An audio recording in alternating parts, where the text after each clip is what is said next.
Assalamualaikum warahmatullahi wabarakatuh. Perkenalkan, nama saya Safitri Ramdanti Parera dengan NIM 19150160006 dari kelas Teknik Informatika A angkatan 2019. Di sini saya akan menjelaskan tentang perancangan sistem pendeteksi plagiarisme terhadap topik penelitian menggunakan metode Cummins, clustering, dan model Bayesian. Sebelum kita masuk ke materi Cummins, clustering, dan metode Bayesian, di sini saya akan menjelaskan dahulu apa itu plagiarisme. Kata-kata plagiarisme ini sudah sangat tidak asing mungkin yang didengar oleh teman-teman. Baik, plagiarisme merupakan proses penjiplakan hasil karya orang lain, baik secara sebagian maupun keseluruhan.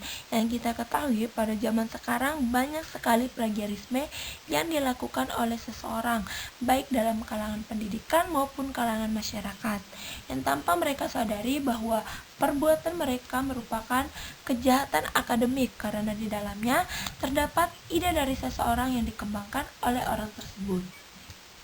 Sehingga dirancanglah sebuah sistem pendeteksi plagiarisme terhadap topik penelitian menggunakan metode Cummins, clustering, dan metode Bayesian. Baik, sebelumnya sudah dijelaskan apa itu plagiarisme. Selanjutnya kita akan masuk ke metode Cummins, clustering, dan metode naive Bayes.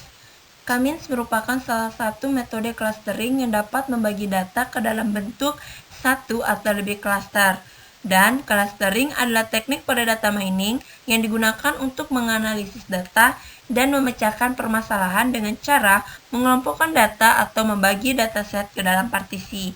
Jadi jika teman-teman mempunyai data yang banyak, teman-teman bisa menggunakan metode Cummins dan clustering di mana membagi atau mengelompokkan data ke dalam bentuk satu atau lebih klaster dan membagi data ke dalam bentuk partisi. Adapun algoritma yang sering digunakan dalam clustering data salah satunya yaitu algoritma klasterisasi yang berfungsi untuk mengelompokkan data berdasarkan titik pusat yang terdekat dengan data. Namun, saat menggunakan teknik tersebut, data sering memiliki hasil yang berubah-ubah dikarenakan pengelompokan data dilakukan secara random. Sehingga digabungkanlah antara metode Cummins clustering dengan metode naive Bayes, di mana metode naive Bayes adalah metode yang digunakan untuk memprediksi suatu probabilitas dan perhitungan pengelompokan datanya tidak secara random dan hasilnya pun tidak berubah-ubah. Jadi untuk metode naive Bayes ini juga sangat baik digunakan saat memiliki banyaknya data untuk dilakukan sebuah prediksi, karena di mana metode ini tidak dilakukan secara random dan hasilnya pun tidak berubah-ubah. Baik, selanjutnya kita akan menjelaskan Cummins melakukan beberapa tahap saat melakukan pengelompokan data, di mana tahap pertama yaitu menentukan banyaknya klaster atau banyaknya data yang ingin kita melakukan pengelompokan datanya dengan simbol yaitu K, dan kedua menentukan centroid atau titik pusat. Ketiga yaitu melihat atau mengecek apakah centroidnya berubah. Jika iya, maka hitung jarak data dari centroidnya. Jika tidak, maka lakukan pengelompokan data berdasarkan jarak terdekat.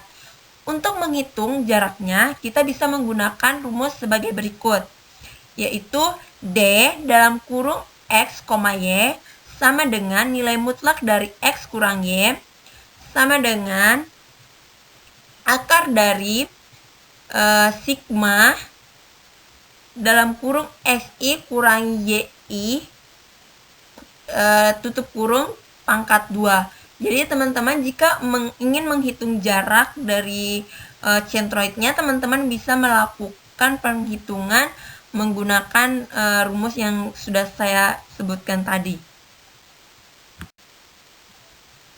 Setelah teman-teman melakukan perhitungan jarak dan melakukan pengelompokan data menggunakan Cummins, teman-teman kemudian menghitung kemiripannya dengan dokumen query. Lalu diuji kemiripan datanya dengan model Bayesian dengan alur sebagai berikut. Pertama, teman-teman harus melihat dokumen-dokumen yang masuk pada klaster yang sama dengan dokumen query-nya. Kemudian, dilakukanlah proses isi data agar memperoleh data pola kalimat. Pisahkan dokumen menjadi kalimat dan tiap kata pada kalimat diubah menjadi nomor urut. Setelah itu, pola kalimat dari tiap dokumen terbentuk. Lakukan perhitungan similaritas antara dokumen query dengan dokumen pembanding. Baik, sebelumnya sudah dijelaskan bahwa metode-metode apa saja yang digunakan dalam perancangan sistem ini. Nah, untuk yang ini yaitu rancangan tampilan sistem yang akan disediakan oleh sistem, yaitu terdiri dari nama pengusul. Nama pengusul yaitu nama dari orang yang ingin mengusul atau membuat laporan tersebut dengan mengisi nama lengkap dirinya. Kemudian judul topik yaitu judul yang ingin ia usul atau ia buat agar dapat dideteksi oleh sistem judulnya. Kemudian ada menu file laporan. Menu file laporan ini di mana pengusul atau pembuat dapat mengunggah file yang ingin dibuat oleh pengusul tersebut. Dan untuk presentasi kemiripan yaitu adalah menu tampilan yang menampilkan presentasi kemiripan laporan yang dibuat dengan laporan yang sudah pernah dibuat oleh orang sebelumnya. Selain memerhatikan rancangan tampilan sistem, adapun kebutuhan-kebutuhan yang dibutuhkan untuk menyelesaikan rancangan sistem tersebut, di mana ada kebutuhan perangkat keras dan kebutuhan perangkat lunak. Untuk kebutuhan perangkat keras yang digunakan yaitu laptop Acer dengan spesifikasi sebagai berikut yang dapat diperhatikan oleh teman-teman pada layar, yaitu ada prosesor, ada RAM, sistem operasi, ada VGA, dan front dan layar yang sudah ada dijelaskan pada tabel tersebut. Selanjutnya yaitu kebutuhan perangkat lunak. Selain perangkat keras, perangkat lunak juga sangat berperan penting dalam menyelesaikan perancangan sistem, yaitu sebagai berikut. Ada 3 perangkat lunak yang dibutuhkan, yaitu ada Microsoft Word, ada Microsoft Excel, dan ada Draw.io. Di mana Microsoft Word ini berfungsi untuk mengelola laporan dan Microsoft Excel yaitu berguna untuk mengelola data, sedangkan Draw.io itu berguna untuk mendesain perancangan sistem.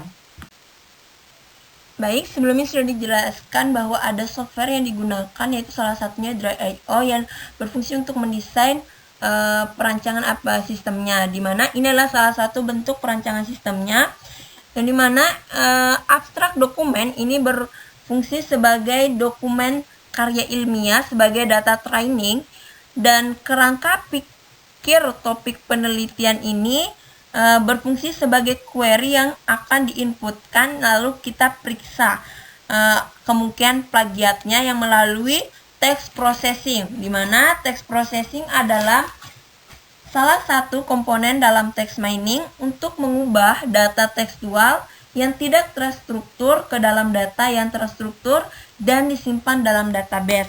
Kemudian dilakukan klasifikasi tema dan dilanjutkan pengelompokan data menggunakan model Bayesian dan dihitunglah threshold kemiripannya.